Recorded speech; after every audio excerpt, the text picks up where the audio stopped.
ጤና ይስጥልኝ ከባና ሚዲያ ለዛሬ ያዝናቸው ዜናዎች አሁን ጀምሯል። እንድትከታተሉን በአክብሮት እንጋብዛለን። በቅድሚያ ዋና ዋናዎቹም በሰሜን ኢትዮጵያ ዳግም የተቀሰቀሰውን ግጭት ተከትሎ እንግሊዝ ዜጎቿን ወደ ኢትዮጵያ እንዳይገቡ አስጠንቅቃለች። ይህ በእንዲህ እንዳለ ወደ ትግራይ የተቋረጠው የኢትዮጵያ አየር መንገድ በረራም ነገ ይጀምራል ተብሏል። ሰሙናዊው የትግራይና አካባቢው ሁኔታም እንዳሰሳለን። በኢትዮጵያ መጪውን ምርጫ ተከትሎ ታላቅ የተቃውሞ ሰልፍ ተጠርቷል።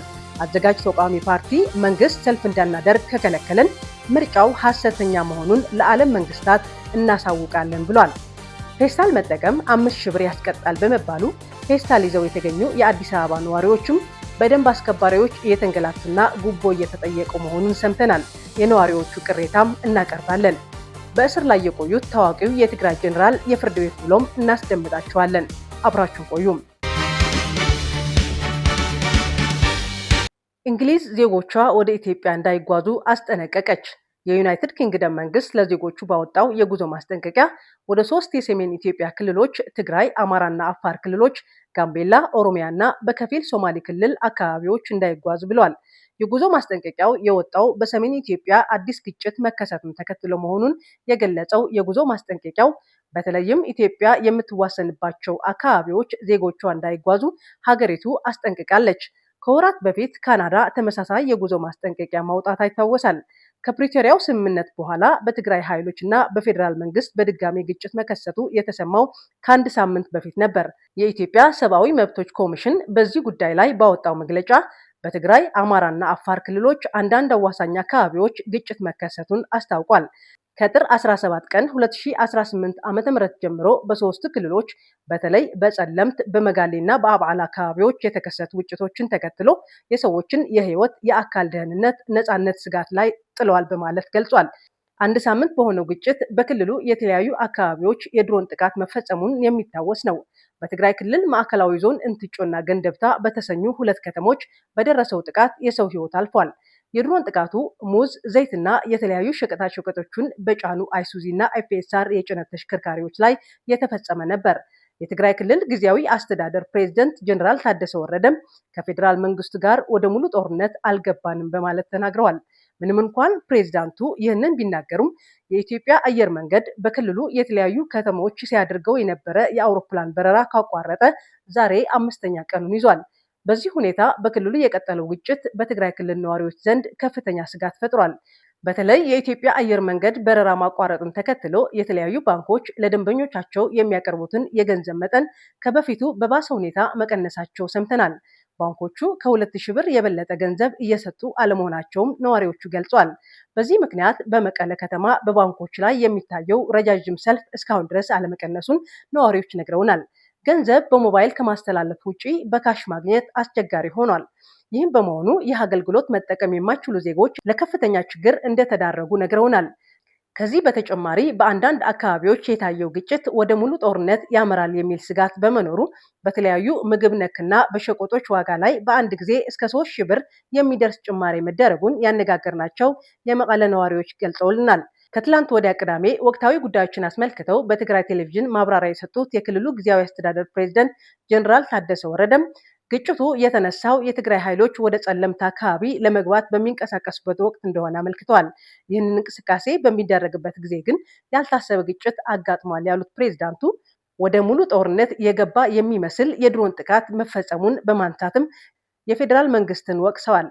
ጀነራል ታደሰ በማብራሪያቸው ግጭቱን አስመልክቶ ከፌዴራል መንግስት ጋር ለመወያየት ቀጠሮ እንደነበራቸው ቢገልጹም በረራው በመቋረጡ ምክንያት ወደ አዲስ አበባ መጓዝ እንዳልቻሉ አስረድተዋል። በረራው የሚመለስ ከሆነ ከጠቅላይ ሚኒስትር አብይ ጋር ውይይት እንደሚያደርጉ ገልጸዋል።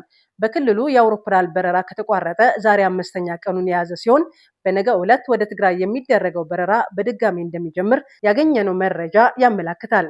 ይሁን እንጂ ግጭቱ ከቀጠለ በረራው ሊቋረጥ እንደሚችልም ተጠቁሟል።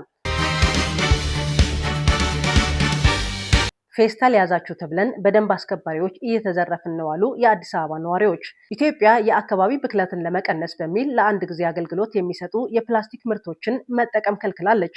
ከ6 ወር በፊት የጸደቀውና የፕላስቲክ ምርቶችን መጠቀም የሚከለክለውን አዋጅ የፕላስቲክ ምርቶችን መጠቀም ማዘዋወርና ማምረትን ይከለክላል። ይህ አዋጅ ተላልፎ የፕላስቲክ ምርት ሲጠቀም የተገኘ ሰውም የ5,000 ብር ቅጣት ይጣልበታል።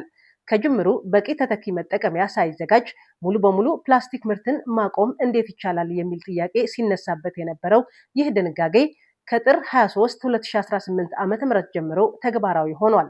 አዋጁን በተላለፉ ላይ የ5,000 ብር ቅጣት እንደሚጣልም ተነግሯል። ከዚህ ጋር ተያይዞ ቸርቻሪ ሱቆች ይህንን አዋጅ የተቃወሙ ሲሆን ሌላው ቢቀር የአዋጅ መተግበሪያ ጊዜ እንዲራዘም ጠይቀዋል።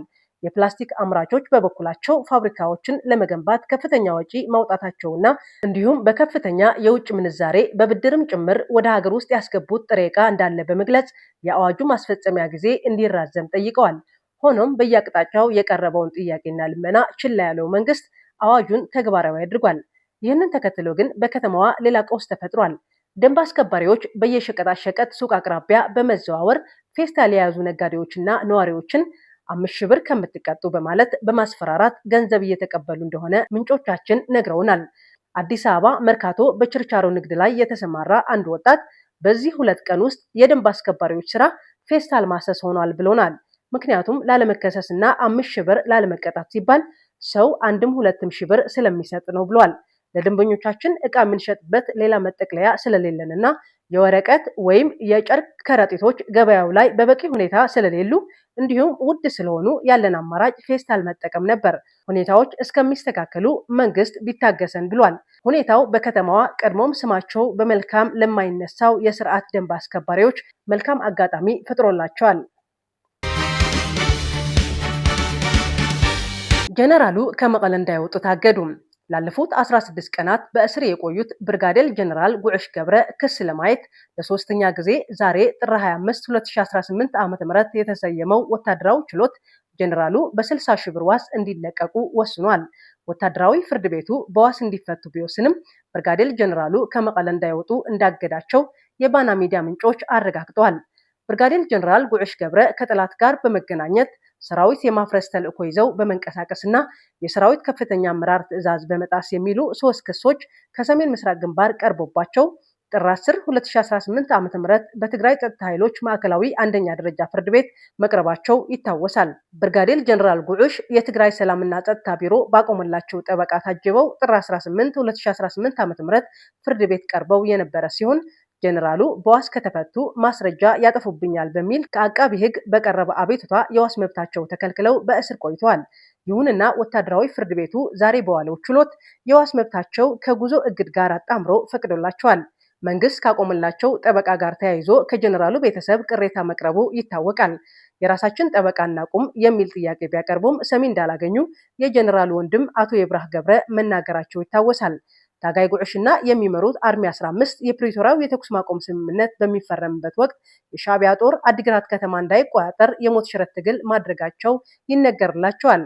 የህወሓት አመራር በሁለት መሰንጠቁን ተከትሎ አብዛኛው የትግራይ ሰራዊት አመራር በዶክተር ደብረጽዮን ገብረሚካኤል ለሚመራው ህወሓት ነው እውቅና የምንሰጠው ብለው ጥር 15 2017 ዓ.ም ያሳለፉት ውሳኔ ከተቃወሙ ጥቂት የሰራዊቱ አመራር ጀነራል ጉዕሽ ገብረ ተጠቃሽ ናቸው።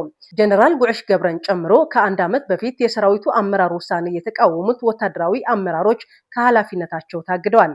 ይህንን ተከትሎ እነ ጀነራል ገብረዝጋቤር በየነ ወደን ጥሩና ጀነራል ዘውድ ኪሮስ የሰላም ኃይል ብለው የሚጠሩት ሰራዊት በፌደራል መንግስት እገዛ በአፋር ክልል አደራጅተው ባለፈው ሳምንት ከትግራይ ሰራዊት እስከ መዋጋት ደርሷል።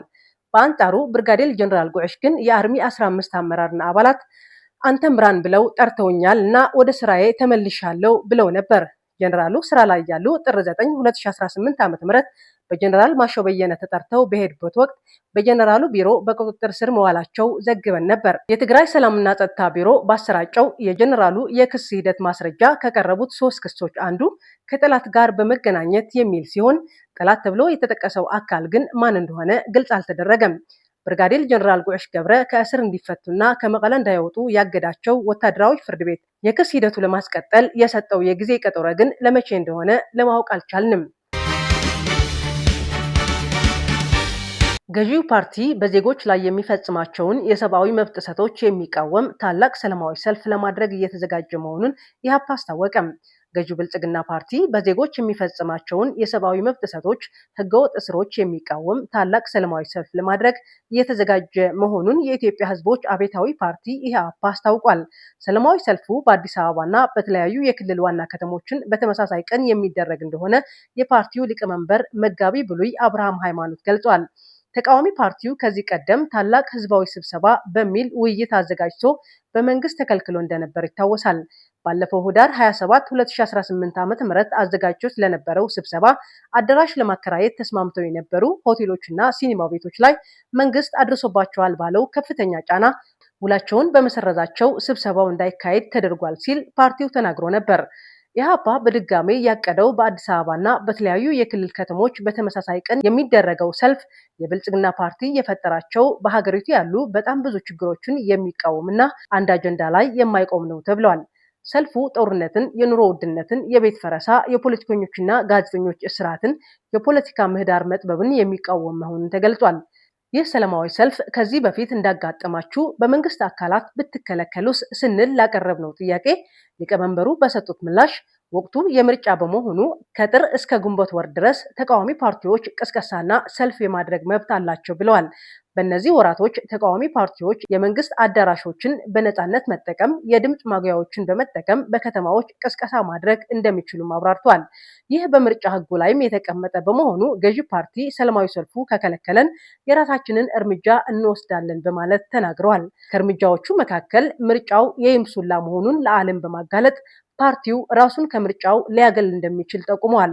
በዘንድሮ ዓመት በግንቦት ወር ላይ በሚደረገው 7ኛ ጠቅላላ ምርጫ ኢህአፓ በሁሉም ክልሎች እጩዎችን ማቅረቡን መጋቢ ብሉይ አብርሃም ገልጿል።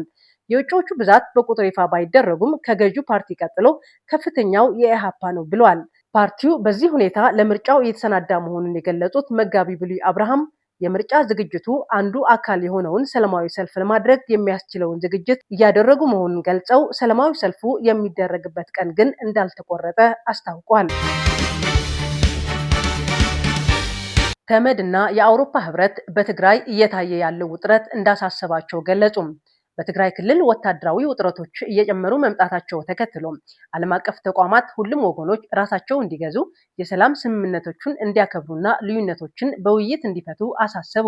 የተባበሩት መንግስታት ድርጅት ዋና ጸሐፊ አንቶኒዮ ጉተሬዝ በሰሜን ኢትዮጵያ ዳግም ያገረሸው ግጭት የጸጥታ ሁኔታው እያሳሰባቸው መሆኑን በቅርበት እየተከታተሉ መሆናቸውን ገልጿል። ዋና ጸሐፊው በምክትል ቃል አቀባያቸው ፍሩሃን ሀቅ በኩል ባወጡት መግለጫ አሁን ያለው ሁኔታ ከፕሪቶሪያ የሰላም ስምምነት በኋላ የተገኙ ድሎችን ወደ ኋላ የመመለስ ስጋት እንዳለው በማስጠንቀቅ ሁሉም ወገኖች እምነትን ለመገንባትና ለሰላማዊ መፍትሄ እንዲሰሩም ጥሪ አቅርበዋል። ዋና ጸሐፊው ግጭቱ በንጹሃን ዜጎች ላይ ሊያደርስ የሚችለው ጉዳትና ወደ ሰፊ ጦርነት የመቀየር እድሉ በእጅጉ አሳስቧቸዋል ያለው መግለጫው የሰላም ስምምነቶችን ሙሉ በሙሉ መተግበር አስፈላጊ መሆኑን አጽንኦት ሰጥቷል። በተመሳሳይ የአውሮፓ ህብረት በዲፕሎማሲያዊ አገልግሎት በኩል ባወጣው መግለጫ በሰሜን ኢትዮጵያ የታዩ ወታደራዊ ግጭቶችና ፍጥጫዎች እንዳሳሰቡት ገልጿል። ህብረቱ በንጹሃንና በቀጠናው መረጋጋት ላይ ከባድ መዘዝ ሊያስከትል የሚችል ዳግም ግጭትን ለማስወገድ በአስቸኳይ ውጥረቱ እንዲረግብ ማድረግ ግድ መሆኑን ገልጿል። የፕሪቶሪያው የሰላም ስምምነት ልዩነቶችን በውይይት ለመፍታት አስፈላጊው ማዕቀፍ መሆኑን የጠቀሰው የአውሮፓ ህብረት ስምምነቱ ሙሉ በሙሉ ተግባራዊ እንዲሆን መተማመንን ለመገንባት የሚደረጉ ጥረቶች ለመደገፍ ዝግጁ መሆኑን ዳግም አረጋግጧል። የተከበራችሁ የባና ሚዲያ አድማጭ ተመልካቾች ለዛሬ የያዝናቸው ዜናዎች እነዚህ ነበሩ። ከኛ ጋር ስለቆያችሁ እጅግ አድርገን እናመሰግናለን። የባና ሚዲያ የዩቲዩብ ቻናል ላይክ፣ ሼር እና ሰብስክራይብ እንድታደርጉ እንጋብዛለን። መልካም ጊዜ